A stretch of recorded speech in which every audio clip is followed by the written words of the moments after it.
Assalamualaikum warahmatullahi wabarakatuh. Perkenalkan, nama saya Amanda Fitri Hapsari. Jadi di sini saya akan membahas tentang perusahaan dan badan usaha. Perusahaan adalah unit kegiatan ekonomi yang mengelola sumber daya untuk memproduksi barang atau jasa guna memenuhi kebutuhan masyarakat dan memperoleh keuntungan.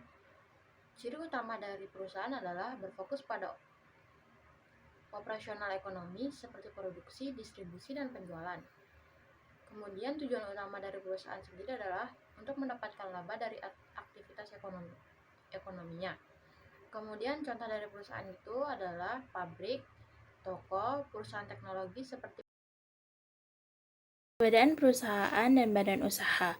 Perusahaan adalah tempat di mana kegiatan produksi atau jasa dilakukan secara nyata. Jadi kalau kalian lihat perusahaan mobil, toko baju, atau restoran, itu semua contoh dari perusahaan. Fokus utama perusahaan adalah pada operasi sehari-hari, seperti produksi, penjualan, dan layanan pelanggan. Sedangkan badan usaha itu sendiri seperti payung hukum usaha ini memiliki status badan usaha sendiri seperti PT, CV, atau koperasi. Badan usaha ini lebih fokus pada aspek legal atau manajemen perusahaan secara keseluruhan. Contoh sederhana, bayangkan sebuah pabrik sepatu. Pabrik sepatu itu sendiri adalah perusahaan di mana sepatu diproduksi. Namun pabrik ini di bawah naungan PT Sepatu Jaya. PT Sepatu Jaya ini yang mengurus segala izin seperti pajak atau struktur kepemilikan. Jadi intinya, perusahaan adalah tempat kerja nyata, fokus pada produksi, sedangkan badan usaha status hukum fokus pada manajemen dan kelegalitasannya. Selanjutnya, saya akan menerangkan tentang jenis-jenis badan usaha beserta ciri-cirinya. Yang pertama ada BUMN atau Badan Usaha Milik Negara. BUMN yang dimiliki sepenuhnya atau sebagian besar oleh pemerintah. Ciri-cirinya, yang pertama, modal sebagian besar atau seluruhnya milik pemerintah. Yang kedua, beroperasi di sektor-sektor strategis dan pelayanan publik. Dan yang ketiga, bertujuan untuk kesejahteraan masyarakat dan pembangunan nasional. Yang kedua ada BUMS atau biasa dikenal dengan Badan Usaha Milik Swasta. BUMS dimiliki sepenuhnya oleh pihak swasta. Ciri-cirinya yang pertama adalah modal berasal dari pemerintah daerah, dan yang kedua beroperasi di tingkat lokal untuk memenuhi kebutuhan masyarakat daerah. Yang ketiga adalah bertujuan untuk meningkatkan pendapatan asli daerah atau PAD dan kesejahteraan lokal. Yang ketiga ada BUMD atau Badan Usaha Milik Daerah yang dimiliki oleh sepenuhnya pemerintah daerah. Ciri-ciri yang pertama adalah modal berasal dari pemerintah daerah, dan yang kedua beroperasi di tingkat lokal untuk memenuhi kebutuhan masyarakat daerah. Dan yang ketiga bertujuan untuk meningkatkan pendapatan asli daerah atau PAD dan kesejahteraan lokal. Selanjutnya saya akan menerangkan tentang ciri-ciri perusahaan umum atau Perum. Yang pertama ada pelayanan publik. Tujuan utama Perum adalah memberikan layanan kepada masyarakat, bukan semata-mata mencari keuntungan. Yang kedua ada kepemilikan negara oleh pemerintah, sehingga pengelolaannya berada di bawah kendali negara. Yang ketiga ada tidak berorientasi keuntungan maksimal, yaitu laba yang dihasilkan lebih diarahkan untuk mendukung layanan dan pengembangan usaha, bukan untuk pembagian dividen. Yang keempat, dikelola oleh pemerintah. Operasionalnya diawasi dan diatur langsung oleh sang pemerintah. Yang kelima, ada laba diutamakan untuk layanan dan pengembangan. Keuntungan yang diperoleh digunakan untuk memperbaiki kualitas pelayanan dan investasi dalam pengembangan usaha. ciri-ciri dari persero atau perusahaan perseroan. 1. Orientasi keuntungan. Persero didirikan untuk mencari laba meskipun tetap melayani kepentingan masyarakat. Yang kedua, kepemilikan saham campuran. Saham persero dimiliki oleh negara dan bisa dijual kepada pihak swasta sehingga sifatnya campuran. Negara wajib memiliki minimal 51% saham. Yang ketiga, pengelola profesional. Persero dikelola secara profesional dengan struktur seperti perusahaan pada umumnya, termasuk adanya dewan direksi dan komisaris. Ciri-ciri yang keempat adalah tunduk pada Undang-Undang Perseroan Terbatas atau PT. Beroperasi sesuai dengan peraturan yang berlaku untuk perusahaan berbentuk PT. Undang-Undang nomor 40 tahun 2007. Yang kelima adalah tujuan komersial dan publik. Selain mencari laba, Persero juga memiliki tujuan untuk melayani kebutuhan masyarakat. Selanjutnya, saya akan menerangkan tentang ciri-ciri perusahaan perseorangan, firma, CV, dan PT. Yang pertama, ada perusahaan perseorangan. Perusahaan perseorangan dimiliki oleh satu orang.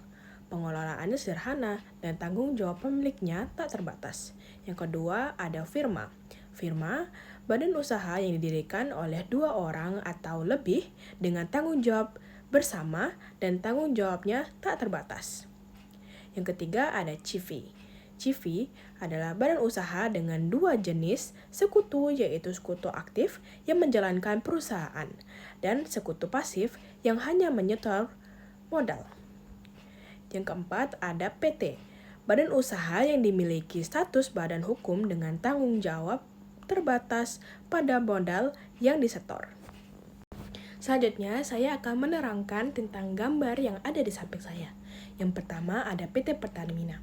PT Pertamina ini termasuk ke dalam badan usaha perseroan, yaitu berperan fokus pada sektor energi seperti minyak dan gas. Berperan juga sebagai pengelola sumber daya energi nasional untuk memenuhi kebutuhan dalam negeri.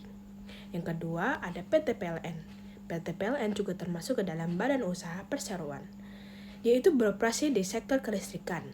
Juga tugas utamanya adalah menyediakan listrik bagi masyarakat di seluruh Indonesia. Selanjutnya di samping saya sudah ada dua contoh BUMD. Yang pertama ada Bank Pembangunan Daerah atau BPD.